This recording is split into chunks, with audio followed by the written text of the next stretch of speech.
Nous sommes le 5 février, il est 12h30. Bonjour à tout le monde, soyez les bienvenus à notre échange porté sur le sujet de la sédentarité et les activités physiques. Comme vous le savez, la sédentarité est vraiment en forte augmentation ces dernières années dans notre société moderne et cela a été aggravé en plus par le confinement en lien avec la pandémie. À ce titre, l'OMS nous a bien alerté à ce sujet qui devient prégnant, ce dès le plus jeune âge. Nous allons aborder ce sujet-là et pour vous permettre d'échanger, en toute simplicité, nous sommes accompagnés aujourd'hui du professeur François Carré. Bonjour. Cardiologue, enseignant universitaire, professeur. Oui, bonjour. Docteur Karine Laurent Dupuis. Bonjour à toutes et tous. Fondatrice de Clean Impact. Voilà. Et nous accueillons avec grand plaisir notre entreprise partenaire historique, Sage, que vous connaissez tous sur le marché international, et à travers la voix de Isabelle Prey, directrice de marketing et communication. Bonjour Isabelle. Bonjour à tous et bonjour Dr Ngo. Je crois que nous sommes dans un contexte particulier, c'est votre semaine de bien-être et de qualité de vie. Tout à fait. C'est notre troisième semaine de bien-être au travail. Et c'est vrai que chez Sage, le bien-être et la santé de nos collègues est vraiment au cœur de la stratégie de notre entreprise. Et cette année, pour c'est la quatrième édition du mois de la santé et du bien-être de Sage. Et on a vraiment le plaisir de nous associer avec notre médecine du travail, la SIAMT, sur ce sujet qui est extrêmement important dans un contexte de travail généralisé. Puisqu'en fait, nous sommes tous les collaborateurs de Sage sont en télétravail depuis mars 2020. Donc, ça va faire bientôt un an. On s'est rapidement adapté à ce contexte, à cette façon de travailler, et nous avons proposé une offre d'accompagnement pour soutenir l'ensemble de nos collaborateurs dans cette situation nouvelle.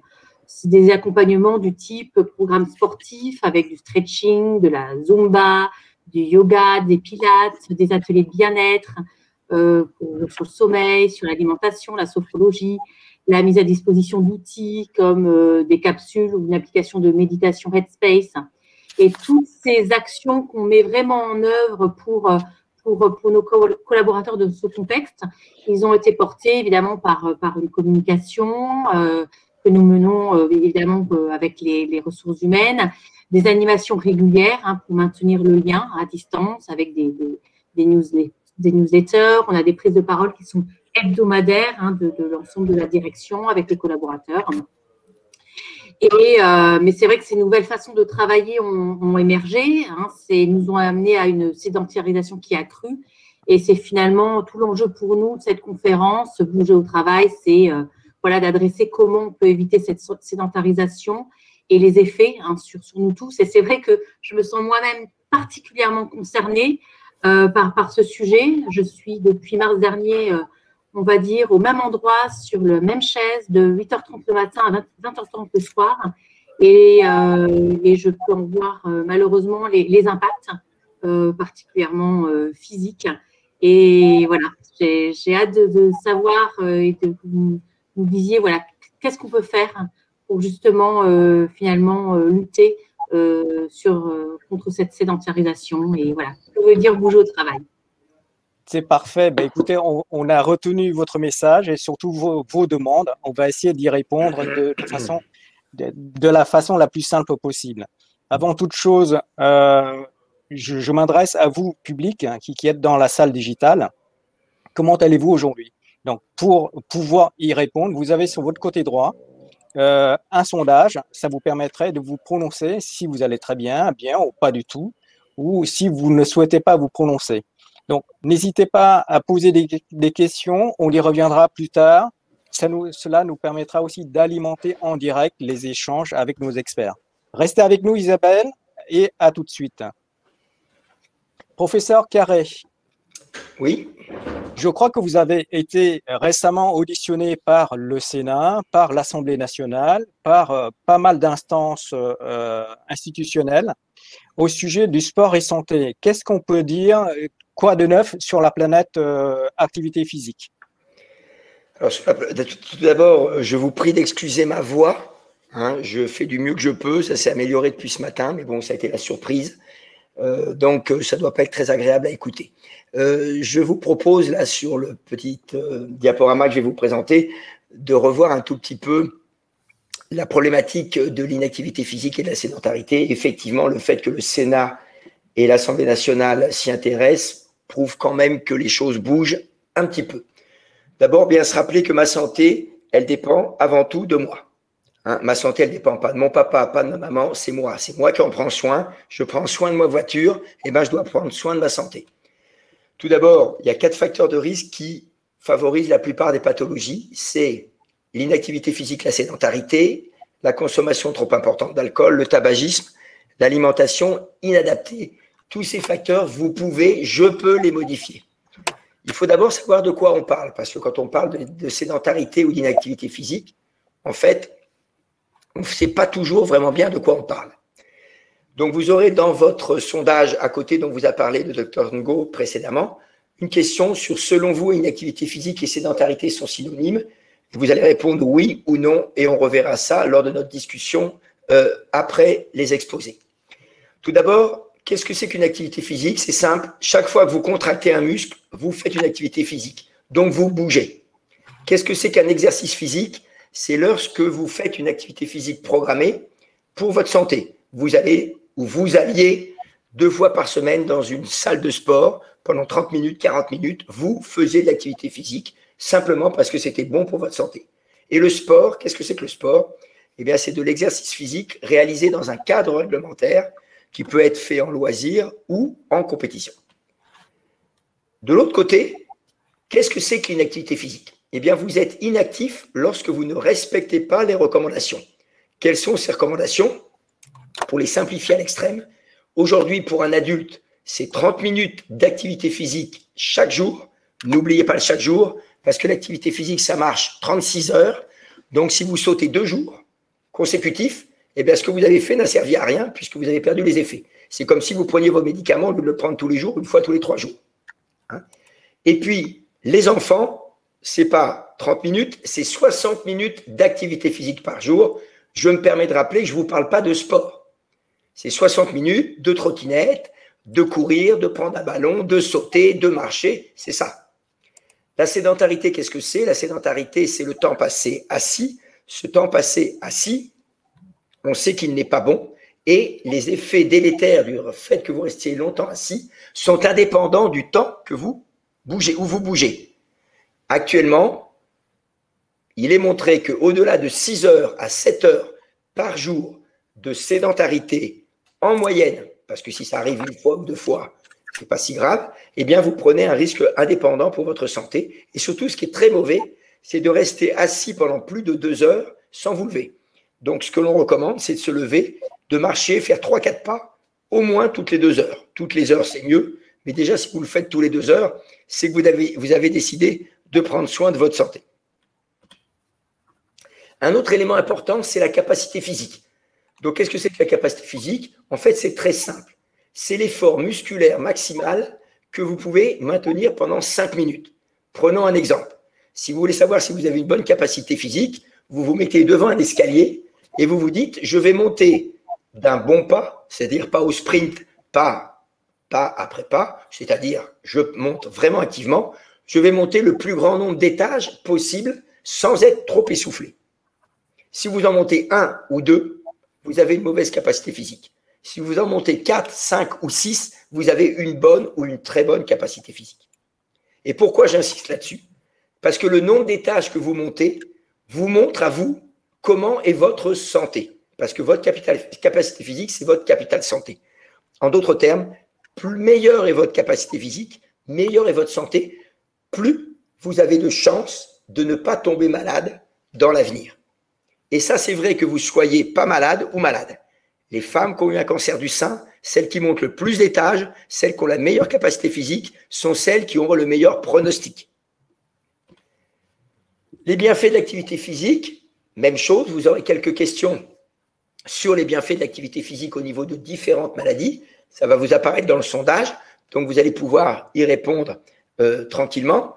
Et la première importance, c'est que l'activité physique, c'est ça qui vous donne une bonne qualité de vie. Ça, c'est essentiel à retenir. La qualité de vie, votre qualité de vie dépend de votre santé, donc de l'activité physique que vous allez faire et du temps de sédentarité que vous allez respecter. Chaque fois que vous avez décidé de bouger et de ne pas être sédentaire, vous diminuez toujours le risque de développer une pathologie chronique, quelle qu'elle soit. Il y en a 25 à 30, et cette diminution du risque est de 25 à 30% pour chaque maladie. Si vous êtes déjà malade, vous améliorez l'évolution et vous pouvez même guérir la maladie à condition que vous continuez l'activité physique toute votre vie. En résumé, ce que je suis en train de vous dire, c'est que l'activité physique, ça donne de la vie aux années. Les médicaments, ça donne des années à votre vie. L'activité physique, ça donne de la vie à vos années. Ça change tout. Quels sont les risques maintenant de l'inactivité physique et de la sédentarité? Le premier risque, eh bien, c'est de savoir que vous augmentez votre risque de développer une maladie chronique, je vous l'ai dit, d'environ 20 à 30%. Si vous êtes malade, votre maladie va mal évoluer et ça diminue l'espérance de vie, particulièrement en bonne santé. Un exemple, espérance de vie en bonne santé en France actuelle, 64 ans. Espérance de vie en bonne santé actuelle en Suède, 71 ans. Pourquoi? Parce que les Suédois, comme vis-à-vis du risque climatique, ont compris les risques de l'inactivité physique et de la sédentarité et bougent plus, sont assis moins longtemps que les Français en moyenne. On peut peut-être poser la question à notre public. Avez-vous constaté que vous bougez moins ces derniers mois ou pas? Vous pouvez répondre sur le sondage sur votre côté droit. Donc, effectivement, l'intérêt de bouger plus et d'être surtout moins assis, c'est ce que vous voyez sur la diapositive ici. C'est le temps passé devant la télévision. Jusqu'à 3 heures par jour, je n'augmente pas mon risque de mortalité par rapport à 0 heure. Donc, 3 heures par jour devant la télévision, pas de problème. 6 heures par jour, j'augmente ma mortalité et j'augmente mon risque de mortalité par cancer. Ce n'est pas négligeable. Jusqu'à 3 heures, mortalité par cancer, c'est à peu près 38 décès. Pour 6 heures, c'est 82 décès. Vous multipliez par 3 votre risque de mourir d'un cancer quand vous êtes assis 6 heures par jour devant la télévision contre 3 heures. En plus, et ça c'est aussi un problème dans le télétravail, retenez bien ce que je vais vous dire, moins vous bougez, plus vous mangez. Parce que le fait d'être assis trop longtemps vous donne des pulsions de faim, vous avez faim tout d'un coup, et vous avez beaucoup de mal à y résister. D'où la prise de poids qu'on a eue pendant le premier confinement, en particulier au niveau de la population. Est-ce que c'est en lien aussi avec la saison, François? Alors, ça peut être en lien avec la saison, mais malheureusement, le fait d'être assis nous pousse vers des alimentations plutôt sucrées et salées que vers de la salade. Donc, globalement, ça joue pas tellement. C'est-à-dire que c'est vrai que quand il fait froid, on a plutôt tendance à penser qu'on a besoin de plus de calories. Mais pour répondre à votre question, je ne pense pas que ce soit vraiment un lien. Quand on prend globalement dans une année, on a à peu près la même chose. Alors ça, c'est une image que Karine m'a proposée et qui m'a fait rêver, je le reconnais. C'est Emma Sexy Girl. Et ben ça, c'est les effets de la sédentarité. C'est pour rire, mais pas tant. C'est pas tant, parce que le stress favorise les problèmes dermatologiques, le surpoids, on l'a vu, les problèmes au niveau des veines des membres inférieurs, le dos voûté, là aussi, ça peut jouer. Ce qui fait que, en 1983, ça ne fait quand même que 40 ans, eh bien, le professeur Astrand, qui est quand même le pape de la physiologie de l'exercice, nous avait très bien dit que le mode de vie le plus dangereux, c'est de rester trop assis et de bouger insuffisamment. Vous devez être en parfaite santé pour survivre à ce mode de vie. Et c'est pourquoi je me pose la question, plutôt que faire un certificat pour autoriser à faire du sport, on pourrait plutôt faire un certificat pour autoriser une vie sédentaire, vu le risque que l'on prend. Alors pourquoi ce risque? Eh bien tout simplement parce que moins vous bougez, plus vous êtes assis, plus vous allez accumuler de la graisse, et la graisse à l'intérieur de l'abdomen, elle est reflétée par votre tour de taille. C'est-à-dire que si votre ceinture de jupe ou votre ceinture de pantalon vous serre, eh bien, ça veut dire que vous accumulez de la graisse à l'intérieur de votre abdomen. Et cette graisse-là, elle est très mauvaise. Elle est beaucoup plus mauvaise que la graisse qu'on a au niveau des hanches, que je sais que les femmes n'apprécient pas, mais celle-là, elle n'est pas mauvaise. Elle n'est pas mauvaise pour la santé, cette graisse-là. Moi, je m'en fiche. En tant que médecin, ça m'est complètement égal. La graisse que j'aime pas, c'est ce tour de taille qui augmente de plus en plus. Et regardez les enfants. Regardez les enfants. Il y a 15 ans, il y a 20 ans, vous ne voyez pas sur les plages des enfants de 6 mois avec le ventre qui dépasse leur maillot de bain. Ça ne se voyait pas. Bon, aujourd'hui, ça ne fait qu'augmenter. Eh bien, cette graisse-là, elle est très mauvaise parce qu'elle libère des hormones délétères qui vont favoriser 3 choses. Augmentation du niveau d'inflammation et de stress oxydatif, diminuer les défenses immunitaires et augmentation des troubles de la circulation sanguine. Et c'est ces 3 facteurs qui développent toutes les maladies chroniques. Entre parenthèses, petit clin d'œil vis-à-vis des politiques, l'un des meilleurs moyens d'augmenter mes défenses immunitaires, c'est de bouger. Dans la période du Covid, il faudrait peut-être qu'on s'en rappelle et que quand on a du temps, prenons-le pour sortir et bouger, faire de l'activité physique. Olivier Véran, si tu nous écoutes. Oh, je pense qu'il se bouche les oreilles. Il commence à en avoir assez de nous entendre tous parler là-dessus. Alors, pourquoi est-ce que c'est comme ça? Eh bien, c'est très simple. Malheureusement, ça s'appelle l'épigénétique. L'épigénétique, c'est quoi? C'est mes gènes, vos gènes, qui vont bien marcher s'il y a un environnement favorable. Si l'environnement est défavorable, ça ne marche pas. 2 mots. Pourquoi il y a une reine des abeilles dans les ruches? Parce que c'est la seule abeille qui a mangé, à qui on a donné manger, de la gelée royale. Toutes les autres n'en ont pas eu. La seule qu'on a eue a grossi et est devenue la reine. Elle est devenue féconde. Toutes les autres, c'est leurs jumelles. Elles sont toutes jumelles, ces abeilles. Il n'y en a qu'une. Et bien ça, c'est l'épigénétique. La gelée royale modifie le phénotype, l'aspect. Eh bien moi, c'est pareil. Prenez cet exemple. Ce sujet, il est sur un vélo. Il pédale. La pédale droite, il ne peut pas la tourner parce qu'on l'a bloquée. Et donc, il ne peut pédaler que la jambe gauche. Après, on prélève un petit bout de muscle dans la jambe gauche et dans la jambe droite. Et on regarde dans la jambe gauche, qu'est-ce qui se passe? On va prendre la jambe droite, celle qui n'a pas pédalé. Vous voyez que tout ça, c'est de la protéine. Les protéines, ça veut dire quoi? Ça veut dire qu'il y a un gène qui s'est exprimé. La jambe n'a pas bougé, il n'y a pas beaucoup de gènes qui sont exprimés. Là, c'est la jambe qui a pédalé. C'est les protéines qui sont libérées par le muscle. C'est les hormones libérées par le muscle. Regardez le feu d'artifice qu'il y a de protéines. Pourquoi? Parce que j'ai bougé ma jambe. C'est tout. C'est la seule différence entre les deux. Donc, j'ai la preuve formelle que génétiquement, je suis programmé pour bouger. Je ne peux aller bien que si je bouge. Je n'ai pas le choix. C'est les gènes de mon ancêtre chasseur-cueilleur. Donc, dès que je bouge, je baisse le niveau d'inflammation, je baisse le stress oxydant, j'améliore la circulation sanguine et je booste mon immunité. Donc, je fais tout l'inverse de ce qui était mauvais précédemment. Alors, ça, c'est bien beau. Que dois-je faire? Ben, le message le plus important de tout ce que je vais vous dire, en réalité, retenez que ça, si vous voulez, c'est que rien n'est jamais perdu. C'est ça l'avantage. Même si vous n'avez pas bougé jusqu'à 60 ans, si vous bougez à 60 ans, eh bien, le mouvement que vous allez faire va vous permettre de mieux vivre les 20 ans qui vous restent à vivre en moyenne en France. Donc, il ne faut pas se désespérer. Ma santé dépend de moi. Si je la reprends en main, quel que soit le moment, ce sera possible. Ce n'est pas définitif. Donc ça, c'est important. Il ne faut pas baisser les bras. Donc, qu'est-ce qui m'empêche de me lever et de bouger? Ben, c'est la question qui vous est posée. Vous allez pouvoir avoir les questions sur le sondage et vous allez pouvoir y répondre tranquillement. Le manque de temps, la fatigue, les soucis, l'envie, les moyens financiers. Il y a plein de raisons, mais on est intéressé de savoir pourquoi vous bougez un petit peu moins. Maintenant, où en est-on? Ben, cette vague, c'est le tsunami. C'est le tsunami sociétal dont parle mon ami Yannick Guillodeau, un rhumatologue de Brest, qui dit « L'inactivité physique et la sédentarité sont un véritable tsunami sociétal ». Donc, comment est-ce possible, quand on connaît tous les risques de l'inactivité physique et de la sédentarité, qu'on bouge si peu et qu'on ne fasse rien pour casser ces périodes assises? Eh bien, la seule explication qu'on trouve, c'est tout simplement que la population ne sait pas ou ne nous croit pas. C'est pas possible que plus de 2/3 des enfants ne respectent pas les recommandations pour une bonne santé en France. C'est pourtant ce qui se passe. C'est ce qu'a dit l'ANSES, l'Agence nationale de la santé et de la sécurité, ça n'est jamais arrivé que 2/3 de la population ne respecte pas les règles sanitaires. Jamais.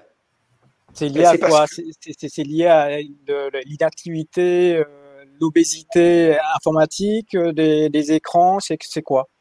Non, je pense que les parents, parce que les enfants n'y sont pour rien, les enfants, si on les laisse devant les écrans 2 heures par jour, ils y resteront même 4 heures, même 6 heures. Si je ne suis pas derrière pour le prendre par la main et aller bouger avec lui, je prends un exemple très simple, sans vous raconter ma vie, j'ai beaucoup de petits-enfants. Le dernier, il a 15 mois. Eh bien, à 15 mois, grâce au Covid, quand il rentre chez moi, il vient me voir le dimanche, papy, je vais me laver les mains. À 15 mois. Parce qu'à l'école, on lui a dit qu'il fallait se laver les mains souvent. Donc, si quelqu'un explique, si on dit aux enfants, il faut bouger tous les jours 15 minutes, 30 minutes, ils le feront.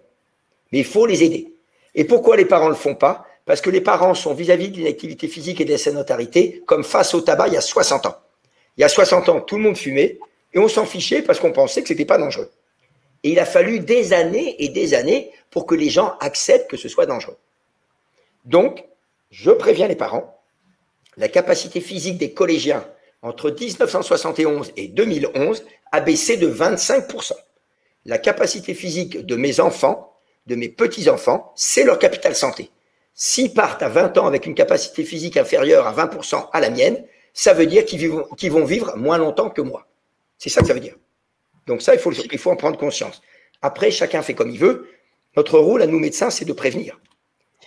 Et donc, si je peux rebondir sur les propos du professeur Carré, c'est là où aussi, effectivement, il y a du mouvement aussi en termes d'éducation à la santé, y compris à l'école, et ce, dès l'école primaire. Et c'est comment, je l'espère grandement, moi je travaille sur des projets avec une municipalité là-dessus, comment l'enfant va devenir peut-être aussi l'acteur de sa propre prévention à lui et aussi acteur de la prévention au sein de sa famille. Et ça, je pense que c'est des initiatives qui devraient être impulsées aujourd'hui.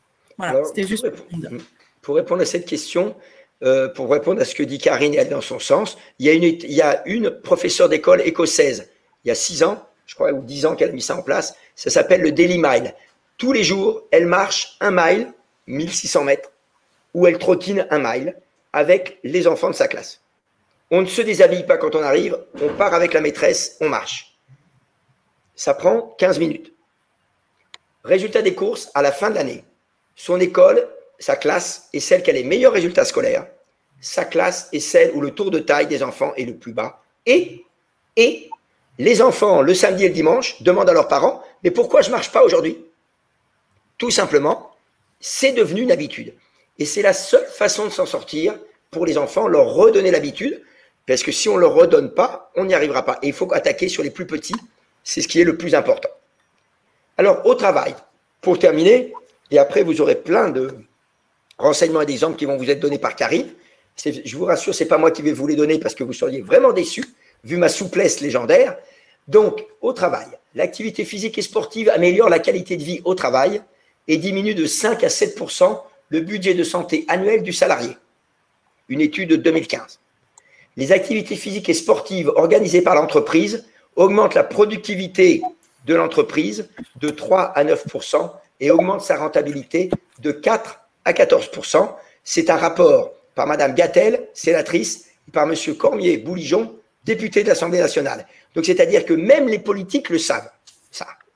Alors, il y a ceux qui ne savent pas lire, je ne sais pas s'il y en a. En tout cas, ceux qui ne veulent pas lire, il y en a sûrement qui ne veulent pas lire. Et enfin, le gouvernement du Québec a annoncé en juin 2020 un soutien financier pour les entreprises qui encouragent l'activité physique au travail. Terminons. Vous avez un exemple ici, si je ne me trompe pas, c'est chez Michelin que ça avait été fait. Le sport santé est un outil complémentaire des entreprises dans le cadre de la responsabilité sociale des entreprises. Donc, au travail, rappelez-vous, plus de la moitié de votre temps de vie est passé dans votre travail. 30 à 50% de la dépense d'énergie que vous faites, c'est dans votre travail, dans votre entreprise. Donc, tout le temps où vous bougez dans votre travail, tous les moments que vous prenez, ce sera un plus. Vous décidez de mettre la poubelle au bout de votre bureau, vous vous levez pour aller jeter de la poubelle, vous faites de l'activité physique. Vous téléphonez, Vous ne téléphonez jamais assis, vous téléphonez en marchant dans votre bureau avec votre téléphone à l'oreille, vous faites de l'activité physique. Vous allez dire bonjour à votre voisin, vous faites 10 mètres à l'aller, 10 mètres au retour, 20 mètres, vous faites de l'activité physique. Vous voyez, c'est simple, ce n'est pas du sport. Eh bien, tous les accidents du travail baissent au niveau du nombre, sauf un, les troubles musculo-squelettiques. Pourquoi? Parce qu'ils sont liés à la sédentarité, essentiellement. Les personnes les plus sédentaires au travail sont les plus sédentaires en dehors du travail. Donc, ne faites pas porter tout sur le travail. J'en reviens à ce que je vous ai dit. Votre santé, la mienne, c'est moi qui la prends en charge. Ma santé, c'est moi qui m'en occupe. Votre santé, c'est vous. Il ne faut pas toujours dire que c'est l'école, le travail, ceci, cela. Je me regarde dans une glace et je me dis, est-ce que oui ou non, je veux m'occuper de ma santé? Et les activités physiques professionnelles, ça c'est un petit peu le point ennuyeux, eh ben, n'ont pas d'effet protecteur sur la santé, au contraire. C'est-à-dire que quand je bouge beaucoup au travail de par ma profession, il faut que je fasse de l'activité physique de loisir. Voilà, je ne suis pas plus long, je vais passer le relais à Karine, mais peut-être que le docteur Hugo va déjà nous dire quelque chose. Oui, alors on a plein de questions très pratico-pratiques, justement. Myriam nous pose la question, si on est assis 8 heures par jour, mais qu'on a une activité physique sportive 30 minutes ou 1 heure par jour, est-ce que cela compense? Est-ce que les risques sont toujours aussi importants? Non, quand vous restez assis 8 heures par jour, il faut que vous fassiez chaque jour au minimum 1h30 d'activité physique. C'est-à-dire que les 30 minutes d'activité physique, en fait, ne compensent que les 6 à 7 heures assis par jour. Et après, c'est malheureusement pas linéaire. C'est-à-dire que plus je suis assis longtemps, plus le risque est élevé, donc plus il faut que je bouge. 10 heures par jour d'inactivité physique, 10 heures par jour de sédentarité, c'est entre 2 heures et 2 heures et demie d'activité physique par jour. Et pour les enfants, c'est aussi 30 minutes ou 1 heure d'activité physique par jour conseillé? Non, ce qui est recommandé, hein, c'est-à-dire que ce n'est pas un conseil, c'est ce que donne l'Organisation mondiale de la santé comme recommandation, c'est 1 heure chaque jour. Ça peut être 6 fois 10 minutes. Hein, ça peut être 12 fois 5 minutes. Il n'y a pas besoin de se changer. Il n'y a pas besoin de mettre des affaires de sport. Je prends ma trottinette. J'accompagne mon fils à sa trottinette. Je le dépose 300 mètres de l'école et je marche 300 mètres avec lui et je l'emmène à l'école. C'est ça. C'est ça qui est recommandé. Je ne sais pas si vous vous rendez compte que l'Organisation mondiale de la santé en 2020 a donné des recommandations pour les enfants de 0 à 2 ans. Il faut expliquer à la population qu'un enfant de 0 à 2 ans doit bouger 3 heures par jour. Vous vous rendez compte? Moi, je vois des enfants de 4 ans dans des poussettes. Mais qu'est-ce que fait un enfant de 4 ans dans une poussette? Quelle punition! Moi, mes petits-enfants, si jamais je les ai vus s'asseoir dans un parc, quand je les emmène dans un parc, dans une forêt, je n'ai pas vu un s'asseoir et attendre que ça passe. Donc, quand je l'attache à 4 ans dans la poussette, ben, je le brime. Hein, je pèse mes mots. Hein. Autrement dit, il faudrait qu'on lui achète un chien et qu'on l'attache à un chien pour qu'il puisse bouger? Oui, vous savez que dans mon expérience, ma longue expérience, plus de 30 ans de médecine, j'ai prescrit 2 fois un chien par ordonnance. Hein. Ah bah c'est bien, c'est bien. Ça m'est arrivé 2 fois. Une autre question, professeur Carré. Au sondage qu'on avait fait passer, selon vous, la pratique régulière d'une activité physique régulière prévient-elle la survenue de diabète, cancer, burn-out ou Alzheimer? Bizarrement, il n'y a que 3% qui pensent que cela évite la maladie d'Alzheimer. Qu'est-ce qu'on peut dire là-dessus? Écoutez, je vais vous dire très simplement ce que m'a répondu le professeur Somme. Le professeur Somme, c'est notre chef de service de gériatrie à Rennes. Je lui ai dit, qu'est-ce que tu penses de l'activité physique chez la personne âgée? Il m'a dit, écoute François, c'est simple. C'est la seule chose qui a un effet sur la prévention de la maladie d'Alzheimer et qui limite l'évolution. Tous les médicaments ont été déremboursés. Tous. Aucun médicament actuel ne marche. La seule chose qui marche, c'est la marche à pied.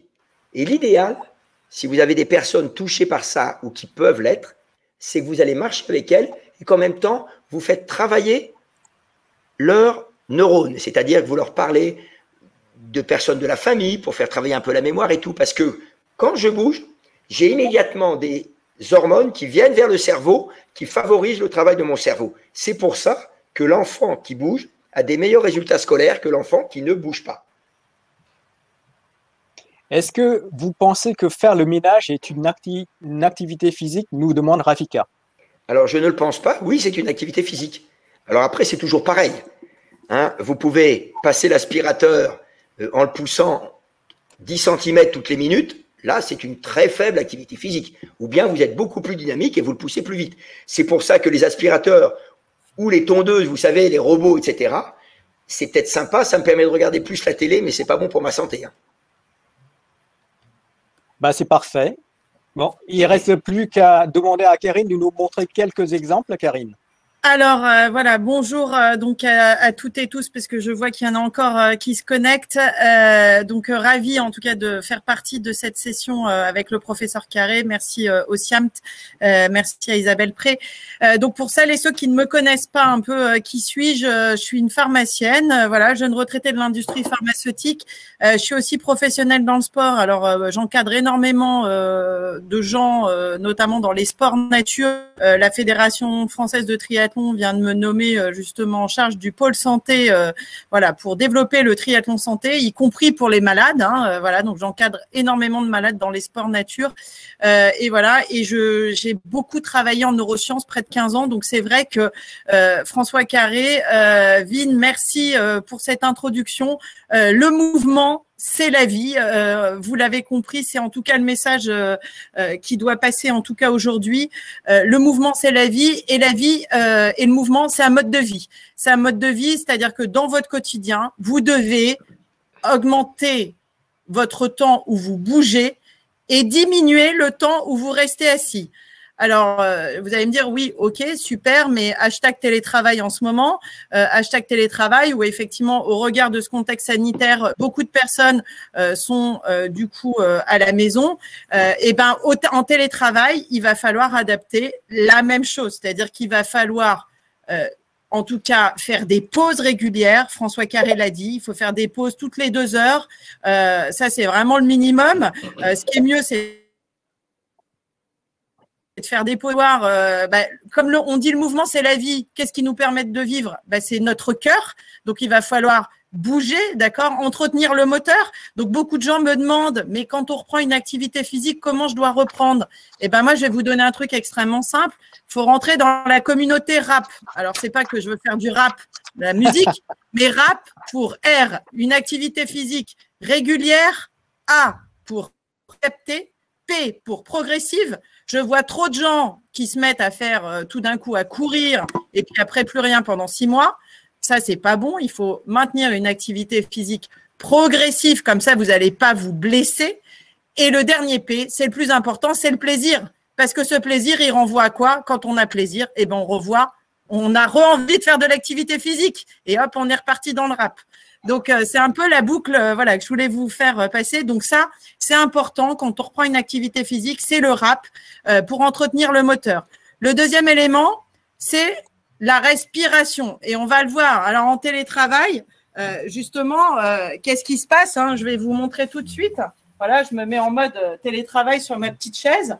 Vous le savez, j'ai une approche intégrative tête et corps. Donc, au bout d'un moment, vous êtes là, tout va bien. Je suis avec ma souris. Et puis, voilà, la journée passe. Qu'est-ce qui se passe? Hop, je fléchis mon buste. Alors, ça a plusieurs conséquences. Vous n'avez qu'à faire le test. Quand vous êtes comme ça, vous croyez franchement qu'on arrive à capter correctement et on a une capacité efficiente de captation d'oxygène? Non. D'accord? Deuxième élément, quand vous êtes penché comme ça vers l'avant, vos petites vertèbres, eh ben, elles n'aiment pas aller vers l'avant. Meilleur moyen d'avoir une hernie. D'accord? Troisième élément, quand vous êtes comme ceci en avant, vous le savez, hein, il y a une hyperpression abdominale. Les kinés, mes amis kinés, sont débordés par des personnes qui arrivent avec des grosses problématiques de périnée. Et oui, parce que quand vous êtes comme ça vers l'avant, il y a une hyperpression abdominale. Vos viscères, c'est-à-dire tout ce que vous avez là, vont appuyer sur votre périnée et vous avez des risques d'avoir de fuite urinaire. D'accord? Donc, vous allez me dire, pour éviter tout ça, c'est quoi? Eh bien, tout simplement, on va bien s'asseoir. Alors, comment on s'assoit correctement au quotidien? C'est extrêmement simple. Là, je suis assise. Je vais aller prendre ma main, aller sous mon fessier droit. Je vais tirer mon fessier droit. Allez, vous le faites avec nous, là. Je ne vous vois pas, mais j'imagine que vous êtes en train de le faire. Je tire mon fessier droit. Vous allez ressentir un petit os, là, derrière, au niveau du fessier. C'est ce qu'on appelle l'ischion. Vous vous asseyez sur cet ischion-là, le droit. Je fais la même chose du côté gauche. Je tire sur mon fessier gauche. Voilà, je suis assis. assise sur mes deux ischions. Regardez mon dos. Je me remets de profil. Je me remets correctement. Hop, voilà. Regardez mon dos. Mon dos est droit. Mes épaules sont basses. Je suis dans une posture en adéquation pour pouvoir travailler. Mon périnée me dit merci. Ma respiration me dit merci. Et vous comprenez bien que je vais être, en tout cas, efficiente pour travailler. Deuxième élément que vous devez faire. Karim, oui. Une question de Gaëtan. Est-ce qu'une Swiss Ball, et ça a vraiment un réel impact positif? Alors, la Swiss Ball, alors c'est comme tout. La Swiss Ball, oui, mais pas toute la journée. Parce qu'au bout d'un moment, la Swiss Ball va, ça peut engendrer d'autres problématiques. Donc, moi, ce que je conseille aux gens, c'est oui, acheter une Swiss Ball, mais la Swiss Ball, pour ceux et celles qui ne savent pas ce que c'est une grosse balle gonflée sur laquelle on s'assoit. Déjà, premier élément, on choisit une Swiss Ball en fonction de sa taille. Ça semble bête, mais je peux vous dire, moi qui fais beaucoup d'accompagnement, je vais des fois chez des gens qui sont très grands avec des toutes petites Swiss Balls. Ils ne sont pas correctement assis. D'accord? Donc, au lieu d'améliorer les choses, ils vont créer d'autres troubles musculo-squelettiques. Donc, prenez une balle en adéquation avec votre taille et vous alternez un coup la chaise, un coup la balle. Voilà, moi je dis par période de 30 minutes. 30 minutes. Quel est l'intérêt du Swiss Ball? C'est bien évidemment, on va imaginer que j'ai une balle là. Quand je suis assis sur mon Swiss Ball, vous allez tout simplement permettre un engagement des muscles profonds. Qu'est-ce que les muscles profonds? Ce sont des muscles qui vous permettent au quotidien de tenir la posture. Quand vous êtes sur le Swiss Ball, vous allez travailler ces muscles profonds sans vous en rendre compte. Et du coup, bien évidemment, vous allez prévenir et être beaucoup moins sujet à des maux de dos et tout ce qui est en lien avec les lombalgies. D'accord? Donc ça, premier élément, donc bien s'asseoir. Deuxième élément, la respiration. Respiration, vous allez me dire, pourquoi? Parce que si vous ne respirez pas bien, c'est compliqué. Vous n'allez pas bien oxygéner votre cerveau, pas bien votre corps. Vos organes ne vont pas bien fonctionner. Vous n'allez pas bien récupérer de vos journées. Quand je ne récupère pas bien de mes journées, je peux avoir des troubles de sommeil. Et c'est parti dans la machine où je mets en tout cas en danger ma santé. Donc, le diaphragme, qui est l'entité ici qui est sous votre cage thoracique, qui vous permet de respirer. Donc, le diaphragme, c'est comme un piston. Quand vous inspirez, il descend. Quand vous soufflez, ça remonte. Super, sauf que par moment, avec le stress, le stress peut bloquer votre diaphragme. Le stress peut bloquer des muscles qui sont en lien avec le diaphragme. Donc, on va l'aider, notre diaphragme, parce qu'on a envie de bien respirer. Donc, comment on fait pour le détendre? C'est tout simple. Allez, vous le faites avec moi. Vous allez vous lever. Vous allez mettre vos mains sous les côtes, comme ceci, vous voyez, sous les côtes. Et vous allez partir de l'extérieur de vos côtes en faisant des tout petits mouvements de massage pour aller jusque vers le centre. Là, le centre qui peut faire mal, c'est le centre phrénique, c'est là où les fibres musculaires sont les plus puissantes. Et vous massez. Si vous avez mal un petit peu plus du côté droit, du côté gauche, c'est normal, c'est aussi parce qu'il y a votre foie. Donc ça, vous massez le diaphragme. Je rappelle, les apnéistes, c'est ce qu'ils font. Pour gagner en capacité respiratoire, ils vont aller détendre, ils ont des kinés, des ostéopathes qui jouent sur justement cette mobilisation du diaphragme. Donc ça, c'est un premier petit exercice que vous pouvez faire. Deuxième exercice, des étirements, parce qu'il y a des muscles qui jouent. Quand ils sont trop contractés, le diaphragme ne va pas bien marcher. Premier muscle, le carré des lombes. Donc ça, je vous invite à le faire régulièrement. Comment étirer notre carré des lombes? C'est très simple. Vous mettez pied, donc écartement, épaule.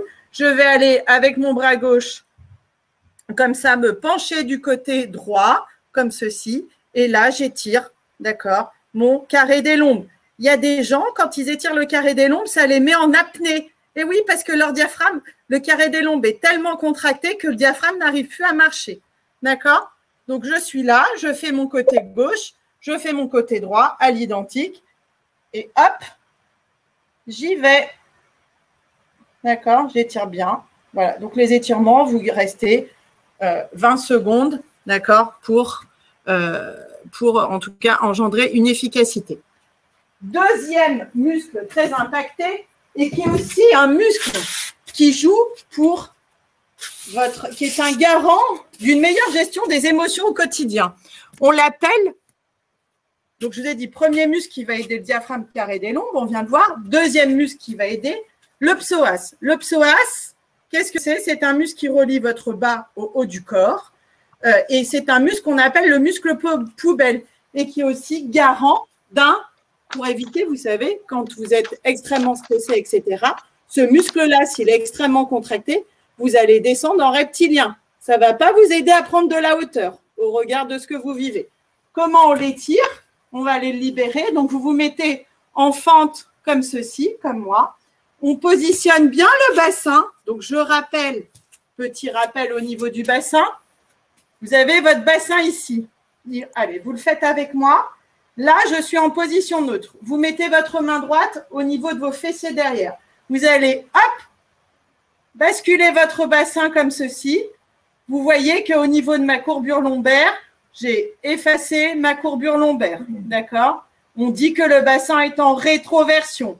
À l'inverse, si on imaginait que j'avais des phares devant, je vais mettre mes phares vers le bas. Regardez, j'ai mon bassin qui est en antéversion. D'accord? Sur tous les exercices de gainage que vous faites en salle de sport, s'il vous plaît, mettez votre bassin en rétroversion pour sécuriser. Sinon, les gens, ils sont là, ils font des planches, ils creusent le dos et après, ils ont fait 1 heure de sport, ils sont cassés, ils vont voir le médecin, ils ont des lombalgies. Et oui, ils n'ont pas travaillé les muscles qui étaient en tout cas prédestinés à être travaillés dans le cadre du mouvement. Ils ont tout simplement fini de se faire mal au dos et de solliciter les lombaires.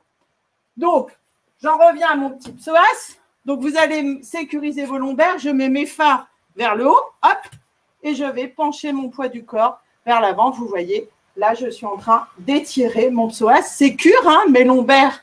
Voilà, j'ai mon bassin qui est basculé en rétroversion. Et donc là, je suis en train d'étirer mon psoas. OK? Hop, changement de jambe. Je fais la même chose de l'autre côté. Mon psoas est heureux. Ma tête est heureuse parce que j'ai au moins un ami en cas d'emballement émotionnel, qui est mon psoas. Et en plus, mon diaphragme va être effectivement libéré et être dans une meilleure posture pour pouvoir agir et capter un maximum d'oxygène. Voilà. Donc, le diaphragme, on le masse, on l'aide avec l'étirement du carré des lombes, on l'aide avec l'étirement du psoas. Troisième chose, et vous allez voir, ça va être un étirement que vous allez adorer, qui est tout simplement un étirement qu'on appelle des scalènes. Vous allez voir, ça joue aussi sur tout ce qui est soulagement au niveau des épaules, important au niveau du télétravail. Vous allez mettre votre main droite au niveau de la clavicule gauche, comme ceci, comme moi. Vous allez bien abaisser votre épaule gauche, d'accord? Vous allez mettre la tête, regardez comme moi, en extension vers l'arrière. Je vais incliner la tête du côté opposé où j'ai ma main. Comme j'ai ma main droite sur ma clavicule gauche, je vais incliner la tête côté droit et là, j'étire. Allez, faites-le avec moi. Vous allez voir, après, on est bien. On relâche. On fait la même chose de l'autre côté. Main gauche sur la clavicule droite. Je mets ma tête en inclinaison vers l'arrière et j'incline ma tête du côté opposé où j'ai ma main. Et vous descendez bien l'épaule, hein, d'accord? Et j'incline donc la tête côté gauche. Et là, je soulage mes scalènes et votre diaphragme vous dit merci. Donc, vous avez vu, c'est important de bouger, faire une activité régulière, adaptée, progressive avec beaucoup de plaisir, de bien respirer. D'accord? Je vous ai montré, masser le diaphragme, le carré des lombes, le psoas, les scalènes, tout ça pour augmenter et être encore plus efficient au quotidien. Combien de temps par exercice, Karine? Alors, combien de temps par exercice? Les étirements, moi, j'allais dire, plus vous les faites, mieux c'est.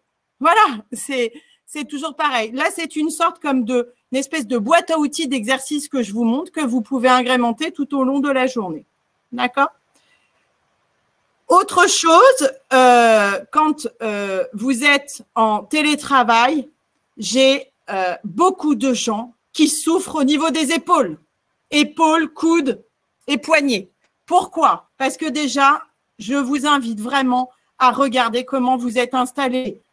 Quel est le siège que vous utilisez? On l'a dit tout à l'heure. Si vous avez un Swiss ball, alternez Swiss ball chaise. Attention à la chaise que vous utilisez, que vos pieds touchent bien le sol. C'est bête comme conseil, mais ça cause tout un tas de conséquences derrière. Votre écran d'ordinateur doit être correctement ajusté par rapport à votre vue. Je vois trop de gens qui ont aussi des claviers trop grands. Alors, regardez, claviers trop grands, ils sont là, ils tapent toute la journée. Je me les récupère avec des épaules en vrac, des tendinites, etc. Pensez pour ceux qui ont des tendinites aussi au poignet. Nous avons notre ami la souris qui est horizontale. Il existe dans le commerce des souris verticales. D'accord? Donc, tout ça, c'est des petites choses que vous devez, en tout cas, avoir en tête pour déjà être dans des bonnes conditions quotidiennes au niveau postural.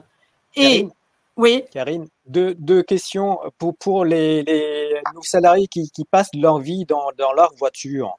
Qu'est-ce qu'on peut leur conseiller comme exercice pratique pour s'étirer? Premièrement. Deuxièmement, qu'est-ce qu'on pourrait conseiller comme exercice pour les problèmes cervicaux? Alors, voiture portable ou ordinateur portable. Tous les gens ont tendance à être comme ceci. Vous conduisez au volant, vous êtes comme ça. Eh bien, regardez, un exercice extrêmement simple que vous pouvez faire, c'est tout simplement, vous imaginez là qu'il y a quelqu'un qui… Vous allez mettre tout simplement votre index au niveau de votre bouche et hop, vous reculez la tête. D'accord? Ça, c'est un exercice, voilà, pour contrecarrer la posture en avant. Pour tous ceux qui font de la voiture, bien évidemment, ou tous ceux qui sont assis, vous avez… justement, ce qui est important, c'est que vous avez tous les muscles là au niveau de la chaîne musculaire du bas du corps qui vont être, entre guillemets, dans des mauvaises postures. Donc, tout ça, il faut étirer. Un exercice extrêmement simple, hein, emprunté du yoga, qui est le chien tête en bas, qui est plutôt pas mal pour étirer toute la chaîne postérieure, que je vous invite à faire. Donc, vous mettez en quadrupédie comme ceci, vous poussez sur vos pointes de pied et hop, je fais le chien tête en bas. Alors là, c'est parce que je n'ai pas trop de place. L'idée, on s'en fiche que vous ayez les jambes tendues derrière. Vous poussez avec vos fesses au-dessus des épaules. C'est vraiment ça et vous étirez. Ça, c'est un exercice très, très sympa à faire. Voilà, c'est l'exercice à faire si vous faites beaucoup de voitures, si vous faites, vous êtes en posture extrêmement assise. Ça, c'est un exercice d'étirement, mais n'oublions pas qu'il faut renforcer aussi. Et donc là, je vous invite à faire le bonjour du matin. Donc, vous arrivez. Si vous êtes en télétravail, ben, vous le faites à votre famille. Si vous êtes avec vos collègues, c'est à vos collègues. Vous dites bonjour pour muscler votre dos. Hop, je suis là et dos droit. Voilà. Et je tiens comme ceci. Voilà. Et ça, c'est un super exercice pour renforcer le dos. D'accord? Donc, vous penserez à moi. Dès que vous arrivez, vous vous levez le matin, vous faites votre petite mobilité, vos étirements. Et après, pour renforcer, bonjour. Bonjour et chute. Vous vous souvenez? Je recule la tête. Voilà. C'est parfait tout ça. Est-ce qu'on a des questions? J'en profite. Est-ce que vous avez un exercice parfait pour les maux de dos? Mais je crois qu'on en a parlé depuis 15 minutes, 20 minutes. Voilà, les maux de dos. Alors, c'est toujours pareil. Si vous avez mal quelque part, si c'est la douleur est localisée d'un côté, s'il vous plaît, ne faites pas l'erreur d'aller regarder du côté où vous avez mal. En général, alors je sais bien que vous avez mal d'un certain côté, et en général, la problématique, il faut toujours rechercher la cause. La cause, elle est souvent du côté opposé. Pourquoi? Parce qu'en général, c'est soit une faiblesse musculaire, soit parce que vous avez trop forcé, etc. Et bien évidemment, au bout d'un moment, si vous avez un côté qui est faible, vous allez surcompenser de l'autre côté et vous aurez mal de l'autre côté. D'accord? Donc, un petit exo extrêmement simple aussi à faire chez vous, regardez, pour travailler et éviter d'avoir des problématiques d'épaule. On se met donc soit comme ça en chevalier servant. Voilà, je recule un petit peu. Vous voyez toujours? Donc, je suis là. Je me mets en chevalier servant et on va faire un travail, notamment parce que beaucoup de gens aujourd'hui, avec le télétravail, n'arrivent plus à lever le bras. Ils ont mal. Deux problématiques. Soit vous avez les muscles qui vous servent à la mobilisation de l'épaule qui ne sont pas en forme, on va dire, soit vous avez les fixateurs de l'omoplate qui ne sont pas assez en forme. Mais en tout cas, tout ça, il faut le faire, ça se travaille. Ça se travaille comment? Regardez un petit exercice extrêmement simple. Soit vous mettez comme ça en chevalier servant et vous montez l'épaule au niveau de l'oreille et vous abaissez. Juste un travail comme ça. Ou alors, je suis debout. Vous pouvez vous mettre debout, comme ceci.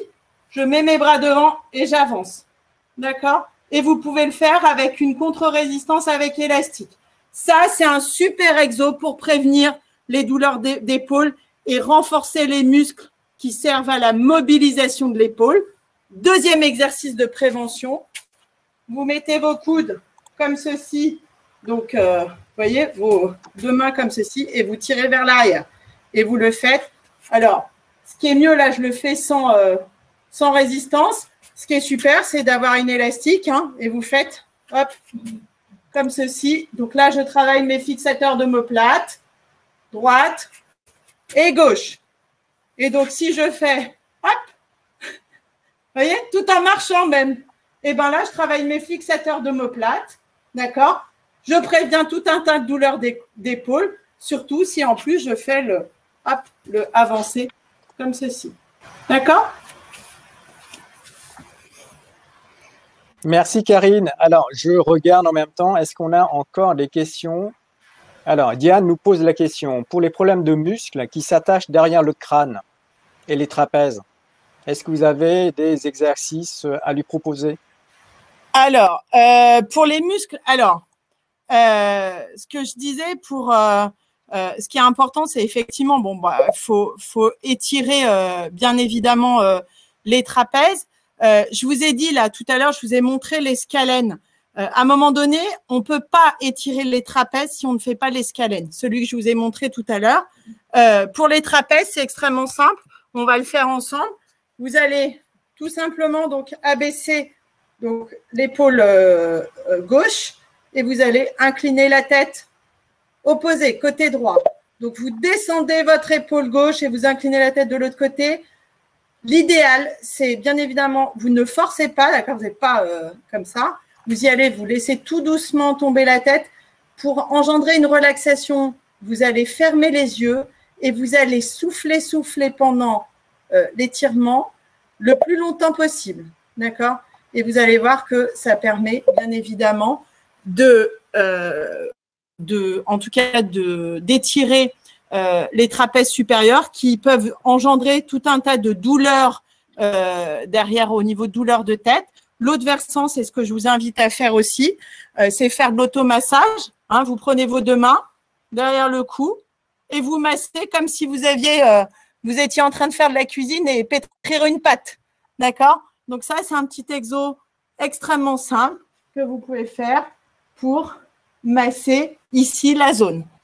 D'accord? J'ai une question pour vous et pour François Carré. Beaucoup de questionnements sur les tables à élévation. Vous savez, les trucs qui permettent de travailler debout. D'ailleurs, je travaille debout depuis 10 ans. Quels seraient les bénéfices, quels seraient les avantages? Alors, je vais commencer les tables. Les tables avec la possibilité soit d'être debout, soit d'être assis, hein, c'est-à-dire les deux étages. En fait, le fait de passer de assis à debout sur les paramètres cardiovasculaires, pression artérielle, glycémie, etc., ça n'a pas beaucoup d'effet. Pour qu'il y ait de l'effet, il faut que vous bougiez avec vos jambes. C'est-à-dire que le top, mais ça coûte plus de sous, c'est un petit tapis roulant en dessous, ou bien quand vous vous levez, vous pouvez très bien passer d'une jambe sur l'autre. Hein, vous travaillez, puis vous restez sur une jambe, vous passez sur l'autre jambe, etc. À ce moment-là, vous contractez vos muscles.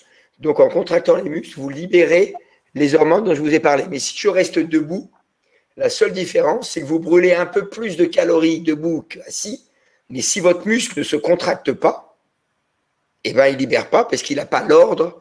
Les gènes n'ont pas l'ordre de produire les protéines. Et moi, je rejoins complètement François Carré. C'est vrai que la stature debout, au bout d'un moment, on peut en plus avoir stase veineuse. N'oublions pas aussi que le mouvement, hein, le fait de bouger permet aussi de consolider au niveau de votre structure osseuse. Hein. C'est pour ça aussi qu'on dit qu'il faut bouger.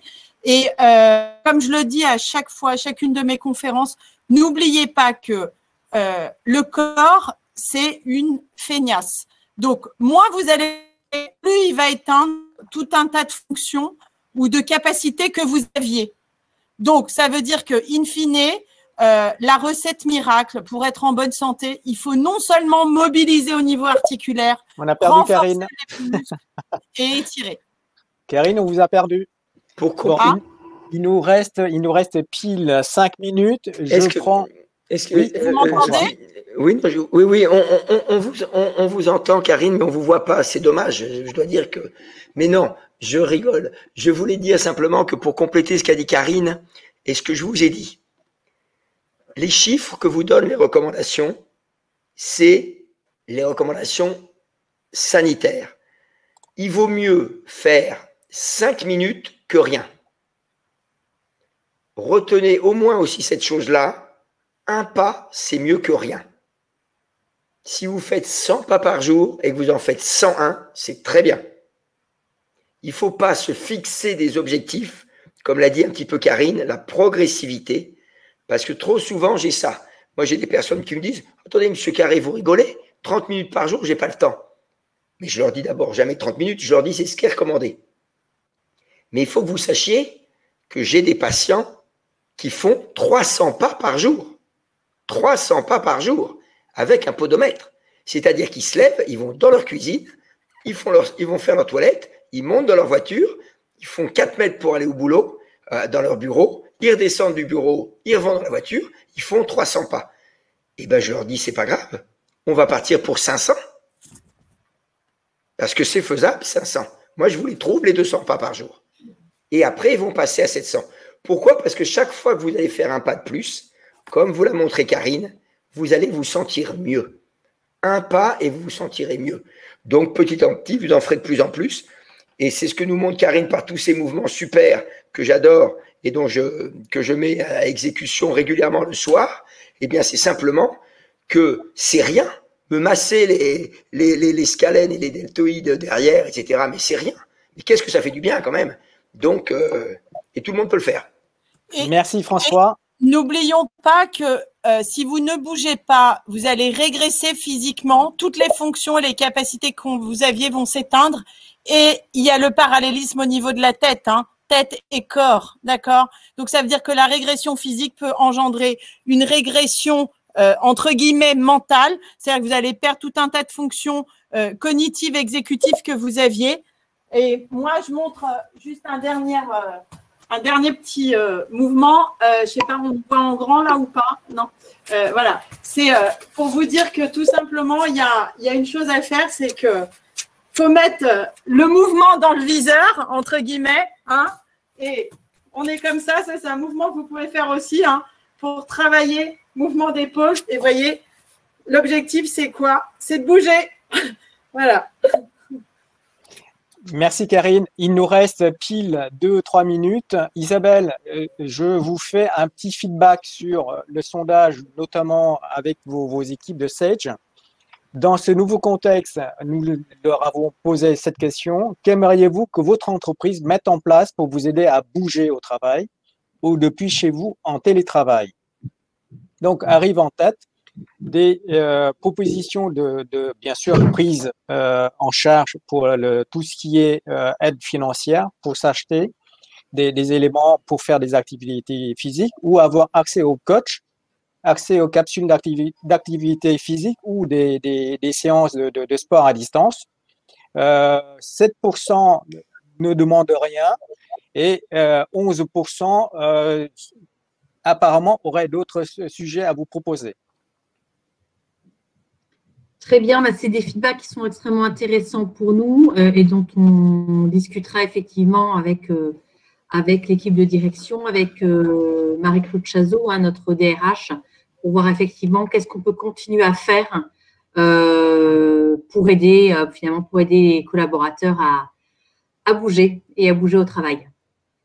Parfait. En tout cas, moi, ce que je voulais dire, c'est que clairement, je pense que il y a beaucoup de collaborateurs Sedge, je pense, qui sont connectés et on va encourager tous ceux qui n'ont pas pu se connecter à regarder le replay. Et je voudrais vraiment remercier le professeur Carré et vous, Karine, pour vraiment tous ces exercices et ces tips. Je pense c'est un peu un wake-up call pour moi, pareil, sur finalement l'impact de l'activité physique sur le capital santé. Et je pense qu'il peut y avoir vraiment un avant et un après cette conférence. Et en tout cas, clairement, pour moi, je retiens que rien n'est perdu, que la reprise en main peut se faire à tout âge et voilà, dès aujourd'hui. Et que si je ne veux pas ressembler demain à Eva Sexy, eh bien, je ferai du rap. Donc, voilà. Merci, Karine, pour la photo, parce que ça aussi, ça a vraiment un impact, je pense, sur effectivement les dangers de la sédentarité, au-delà même des dangers sur la santé, mais finalement aussi l'impact sur voilà, J'ai vu qu'il y a des gens qui ont mis « je n'ai pas le temps ». Alors, comme je dis toujours, ne me dites pas que vous ne regardez pas Netflix, ce n'est pas vrai. Et en général, vous mettez à peu près 40 minutes avant de choisir le film que vous allez regarder. Et c'est dommage, ça aurait pu, en tout cas, contribuer à faire une petite séance de 40 minutes de mobilité ou de mouvement. Voilà. Et moi, pour compléter, je rappelle que 30 minutes par jour d'activité physique, c'est marcher 10 minutes le matin en allant au boulot, 10 minutes le soir quand je pars du boulot. Et au moment où je vais déjeuner, pas dans la période actuelle, mais dans l'autre période, sur les 45 minutes de pause, j'en passe 35 avec mes amis et mes collègues à manger et 10 minutes, on marche tous ensemble. Et vous êtes aux 30 minutes. Et rappelez-vous surtout d'une dernière chose qui est très triste, c'est que si un jour vous êtes malade, c'est pas 30 minutes que va vous prendre votre maladie par jour, mais c'est plutôt 2 heures. Et là, vous ne direz pas, j'ai pas le temps de pas m'occuper de ma maladie. Merci, professeur Carré. Merci, mesdames. En tout cas, je pense qu'on a été convaincants puisque 100% de questionnés nous répondent que suite à cet échange, ils vont mettre plus de mouvement dans leur quotidien. Un grand merci en tout cas. Merci Isabelle. Merci François. Merci Karine. Et merci à vous, public. À très vite. Vous avez accès, bien sûr, au replay. N'hésitez pas à partager autour de vous. À bientôt pour d'autres échanges. Au revoir. Au revoir. Merci, au revoir.